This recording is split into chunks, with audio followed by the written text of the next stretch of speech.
Welcome to rep sports. Congratulations Gavit and Vaijnath sir. ये coach और student की जो एथलीट की जो केमिस्ट्री है, इसी पे हम चर्चा करेंगे इस वीडियो पे। सबसे पहले आपसे पूछना चाहेंगे गवित कि ये जो medal, gold medal, always special, reaction दीजिए कि वो उस मोमेंट को डिस्क्राइब कीजिए, कैसा था? मुझे मैंने पहली बार इधर कॉमनवेल्थ में 100 मीटर किया। मुझे बहुत अच्छा लगा और गोल्ड मेडल आया और बहुत खुशी है मुझे। सर आपसे ये पूछना था कि गवित ने जैसे ही गोल्ड मेडल जीता, कल गुरु पूर्णिमा भी थी, तो उन्होंने आपको मेडल डेडिकेट किया था। हम थोड़ा बिहाइंड द सीन जाके ये पूछना चाहते हैं कि कहाँ से ये जर्नी शुरू हुई, कहाँ से ये कोच और स्टूडेंट की जर्नी एक साथ चालू हुई थी? जी, मेडल अभी दिख रहा है कॉमनवेल्थ गेम्स में देश के लिए, पर इसकी जर्नी 10-11 साल पहले चालू हुई थी जब दिलीप अंडर 14 था और वहाँ से उसने स्पोर्ट्स चालू किया था। तो तब से हम साथ में हैं और ये सफ़र अभी शुरुआत हुई है। इट्स जस्ट बिगनिंग, मंजिल तो कोई और है और वहाँ पहुँचने के बाद डेफिनेटली हमारे साथ साथ पूरे देश को गर्व होगा। दिलीप, आप जब आपकी जर्नी को लुक बैक करते हैं, पीछे देखते हैं, तो ये जर्नी कैसे आप डिस्क्राइब करना चाहेंगे हमारे दर्शकों को? बता नहीं वो जर्नी बताना है क्या? हाँ, मुझे मागे कसं दुःख होतं तरी त्यालाच कसं मैं एक छोटे से गांव से हूँ और बाद में सर ने मुझे इधर ये सिटी में लाया, उनके घर में रखा, उन्होंने अडॉप्ट किया, मेरे को ट्रेनिंग दी। आज मैं इधर जो भी हूँ वो सर की वजह से हूँ। आपके गांव के बारे में भी बताइए, कहाँ से आप बिलोंग करते हैं, आपकी फैमिली के बारे में बताइए। मेरे गांव का नाम है तोरण डोंगरी। मेरे मम्मी पापा उधर है, सब मेरे भाई है, सब मेरा परिवार उधर है। मेरे मम्मी पापा खेती करते हैं। एंड फैमिली में सेलिब्रेशन कैसा था आफ्टर द मेडल? बात हुई है घर पे? अभी तक बात नहीं की है। अच्छा, सर हम जैसे पूछ रहे थे आपको अंदर भी कि ग्लासगो के कंडीशंस जो है, स्पेशली रेस जिस दिन था वो परसों, आप लोग जब देख रहे हो वो 31 जुलाई की सुबह है। रेस हुआ था 29 जुलाई को और पूरे दिन बारिश हुआ था उस दिन, ट्रैक भीगा हुआ था, ठंड था क्योंकि सूरज 2 दिन से उठा नहीं था। तो ऐसे कंडीशंस को कैसे आप लोग हैंडल कर रहे थे? बॉडी कैसे गर्म रख रहे थे उनका? जी, पहले जब कुछ एथलीट्स का कंप्लेन या फिर जो भी वहाँ का सिचुएशन आया था वो सुना था हमने, तो फिर 2-3 दिन पहले हम जाके देखते थे वहाँ पे कि क्या वेदर है, एथलीट कैसे सफ़र कर रहे हैं, उसके लिए वो क्या क्या कर रहे हैं। तो उस हिसाब से फिर हम अपनी स्ट्रैटेजी बना रहे थे। नो डाउट यहाँ आने के पहले उस वेदर के हिसाब से ट्रेनिंग चल रहा था। जैसे हम नासिक का वेदर भी सिमिलर है। जैसे साई बेंगलुरु में हम ट्रेनिंग के लिए वहाँ पे एक 1.25 महीने के कैंप के लिए गए थे, तो वहाँ पे भी कोल्ड वेदर है। पर वहाँ का वेदर और यहाँ के वेदर में बहुत ज़्यादा डिफरेंट है। यहाँ पे सडनली इतना कोल्ड हो जाता है, जैसे एथलीट वार्म अप ट्रैक पे जाता है, वहाँ पे वार्म अप एरिना में वार्म अप करके फुल स्वेट होके आ जाता है, पर जैसे वार्म अप उसके एरिना के बाहर आ जाता है, सडनली कोल्ड क्लाइमेट से उसका मसल इतना ये हो जाता था कि उसको प्रॉपर एग्जीक्यूशन करने के लिए स्कोप नहीं मिल रहा था। तो उस हिसाब से फिर थोड़ा सा हमने स्ट्रेटजी बनाया।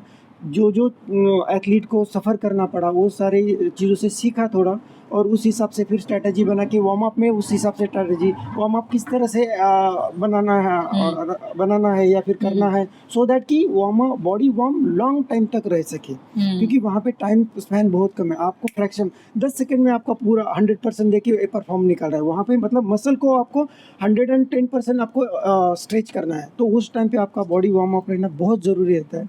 तो वार्म अप भी उस तरह से हम प्लान कर रहे थे, सो दैट कि ट्रैक पे बॉडी पूरी तरह से वार्म रहे और एथलीट अपना 100% दे सके वहाँ पे उसको।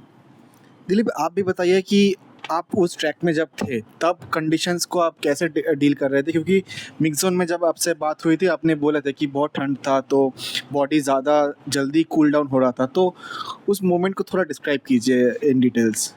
हाँ, मैं इंडोर स्टेडियम में वार्म अप कर रहा था, तब ज़्यादा गर्म हो रहा था, तो उधर कुछ नहीं उधर अच्छा लग रहा था। पर जब मैं इवेंट के लिए ग्राउंड पर उतरा तब मैं सब मूव भी लगा के आया था, वो मूव भी कुछ काम नहीं कर रहा था, इतना ठंड था। और बोले स्प्रे की बोतल भी सब यूज़ कर ली मैंने, तब भी बॉडी वार्म नहीं हो रही थी, इतना ठंड था।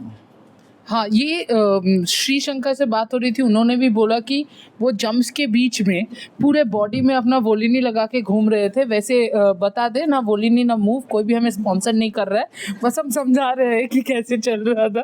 पर दिलीप, आप जब रन स्टार्ट किए, थोड़ा सा कहीं ना कहीं थोड़ी सी चूक हुई वो स्टार्ट करने में, तो देखिए वो सेकेंड्स का है पूरा रन, लेकिन जब बिगिनिंग, मैं ये जानना चाह रही हूँ कि जब शुरुआत में थोड़ी सी गड़बड़ जाती है कि थोड़ी सी जैसे प्लान की थी वैसे नहीं गई, क्विकली वो माइंड चेंज करके उसको इफेक्ट ना करने देना, वो कैसे कर लेते हो?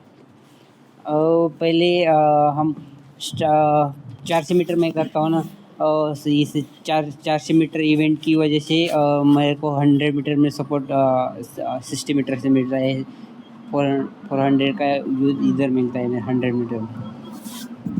कोच साहब, आपसे ये पूछना चाहूँगा कि आप कैसे स्ट्रेटजाइज करते हो, क्योंकि जब एक एथलीट 100 मीटर्स भी करते हैं, 400 मीटर्स भी करते हैं, तो स्ट्रैटेजी डिफरेंट होता है, कंडीशंस डिफरेंट होता है, जो जहाँ पे ट्रेनिंग हो रहा है और जहाँ पे इवेंट है, ये सारे डिफरेंट होता है।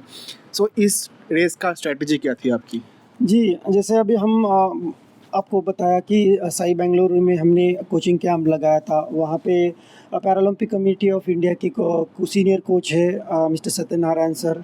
तो हम ऐसे डिस्कस करते थे कि अभी क्या स्ट्रैटेजी होना चाहिए इसके ऊपर, क्या नहीं, तो वो उनका एक्सपीरियंस हमें काम आता था। वो सारी चीज़ें जब हम एक दूसरे को शेयर करते थे तो वो सारी स्ट्रैटेजी यहाँ पे अप्लाई करने के लिए काफ़ी ईजी रहा। और जैसे साई का सपोर्ट रहा है कैंप के लिए, पीसीए का सपोर्ट रहा है, तो डेफिनेटली एज एन कोच मेरा चैलेंज ये रहता था कि अभी 400 और 100 टोटली डिफरेंट इवेंट है। जैसे 100 मीटर अगर बोले तो प्योर स्ट्रेंथ एंड स्पीड का इवेंट है, जैसे अगर हम 400 की बात करें तो टोटल स्पीड इंडोरेंस का इवेंट है। हाँ। तो यहाँ पे अनफॉर्चुनेटली 400 इवेंट तो था नहीं, पर जिस इवेंट में हमें क्वालिफाई किया है उसमें आना है तो लेके जाएंगे, तो गोल्ड लेके जाएंगे, ये सोच के ही सेट ऑफ माइंड से आ गए थे। तो उस हिसाब से उसका ट्रेनिंग पैटर्न भी हमने चेंज कर दिया था, क्योंकि अभी एशियन गेम्स को हमें थोड़ा सा टाइम था।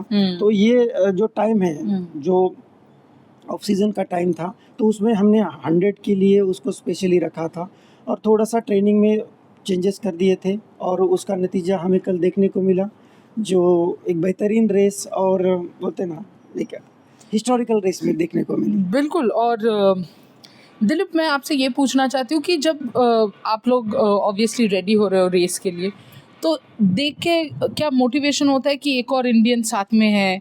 क्योंकि बैसिल ने भी काफ़ी अच्छा किया, ऑब्वियसली गोल्ड सिल्वर दोनों हमारे लिए ही आए हैं, तो हमें तो बाहर से चिल्ला के बहुत मज़ा आया। पर आपसे 2 सवाल, एक, जब साथ में कोई देश का कंपैट्रियट होता है वो कैसी फीलिंग होती है, और दूसरा मुझे ये पूछना था कि एथलेटिक स्टेडियम भरा हुआ था, बहुत शोर मचा रहे थे अलग अलग देश के, तो उसमें भी आपको क्या फीलिंग आ रही थी, या फिर पूरे ही जोन आउट होते हो, कुछ सुनाई नहीं देता है? नहीं, ऐसा नहीं रहता। जब हमारे साथ का कोई कॉम्पिटिटर रहता है तो और अच्छी रेस लगती है, क्योंकि उसमें रेस हमारे कॉम्पिटिटर के साथ भागने में मज़ा आता है और अच्छा टाइम भी आता है। और बोलो, खुल के बोलो आप। और मैंने सर को बोला था कि आप 50 मीटर पे आप रहना, कि आप चिल्लाना। नाइस। तो सर उधर थे उनका जोर से आवाज़ आ रहा, सुनाई दे रहा था। तो 50 मीटर के बाद मैंने स्पीड पकड़ा। बहुत अच्छा किया। अभी तो ये हो गया, अभी कुछ ही टाइम में एशियन पैरा गेम्स भी है, तो उसका प्रिपरेशन एंड उसका प्लानिंग कैसे करेंगे, दोनों से सवाल ये वाला, क्योंकि एथलीट का प्रिपरेशन ऐसा एक तरफ होता है एंड कोच उनको प्रिपरेशन करवाने के लिए एक स्ट्रेटजी बनाता है, तो दोनों से यही सवाल है, how do you prepare for Asian para games? अभी नियर अबाउट 2.5 मंथ है हमारे पास, तो डेफिनेटली अभी पूरा फोकस हमारा 400 के ऊपर रहेगा और ऑलरेडी उसी की तैयारी चालू थी, तो कोई ऐसे टेंशन वाली बात नहीं है, बस कर देंगे इतना पता है। हम तो टेंशन से ले भी नहीं रहे, अब आपको थोड़ा टेंशन देंगे। ये एंड करने से पहले अगर आपको अगर आपको दिलीप से कोई सवाल पूछना है या दिलीप को आपसे कोई सवाल पूछना है, आप लोगों को अब थोड़ा जर्नलिज्म का हैट भी पहना देते हैं।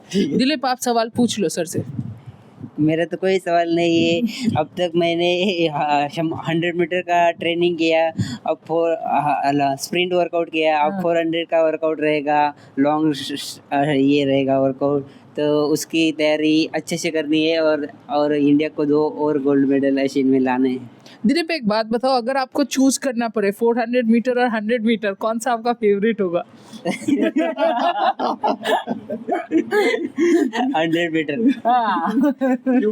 क्यों? क्योंकि वो 100 मीटर ही बस 100 मीटर भागना है, 400 में एक राउंड पूरा भागना पड़ता है। ये बिल्कुल सही है। ज्यादा होता है, बॉडी टाइट पड़ती है 300 के उधर से। रेस फिनिश चेक होने के बाद 5 मिनट तो बैठ ही नहीं सकते। आप पूछे कुछ सवाल आपके स्टूडेंट से।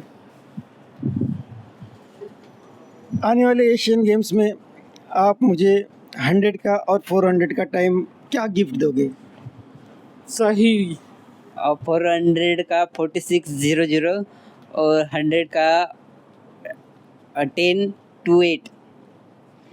Thank you. देखिए, ये रिकॉर्ड में है। हाँ, यस और ये रहेगा भी ऑन रिकॉर्ड मिला। बस थैंक यू सो मच। और आपने देश के लिए गोल्ड जीता है, देश आपको सपोर्ट भी करेगा एशियन पैरा गेम्स में।